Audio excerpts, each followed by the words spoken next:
ஐயோ இந்த ப்ராடக்ட்லாம் வைக்கிறதுக்கு ஒரு பிளேஸ் இல்லை யோசிக்கும்போது தான் மீஷோலேருந்து இந்த ப்ராடக்ட் நான் ஆர்டர் பண்ணியிருந்தேன். இது காம்போவில் வாங்கியிருந்தேன். இதில் வந்து 4 bathroom stand, 4 soap stand, 12 stickers கொடுப்பாங்க. ஸோ இது ஒயிட் கலரில் நான் பர்ச்சேஸ் பண்ணியிருக்கேன். இது பிளாஸ்டிக் தான். ஸோ பார்க்குறதுக்கு ரொம்ப நல்லாவே இருக்குது. ஸோ இதை நீங்கள் ப்ளேஸ் பண்ணும்போது மார்க் பண்ணிவிட்டு ப்ளேஸ் பண்ணுங்கள். மார்க் பண்ணாமல் ப்ளேஸ் பண்ணிங்கன்னா ஒரு மாதிரி க்ராஸாக ஆகிடும். திருப்பி இந்த ஸ்டிக்கரை வந்து உங்களால் வந்து ரிமூவ் பண்ண முடியாது. அது அவ்வளோ ஸ்ட்ராங்காக போய் வாலில் வந்து ப்ளேஸ் ஆகிடும். ஸோ அதனால் மார்க் பண்ணிவிட்டு ப்ளேஸ் பண்ணுங்கள். ஸோ நான் அழகாக மார்க்கர் எடுத்துகிட்டு மார்க் பண்ணிவிட்டு இதை ப்ளேஸ் பண்ணிக்கேன். ஸோ அழகாக இது இப்படி இன்சர்ட் பண்ண வேண்டியதுதான்.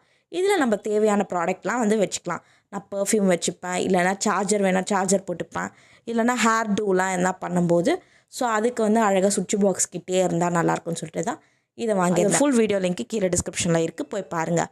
பிடிச்சிருந்தால் லைக் பண்ணுங்கள். வெட்ட பாய்.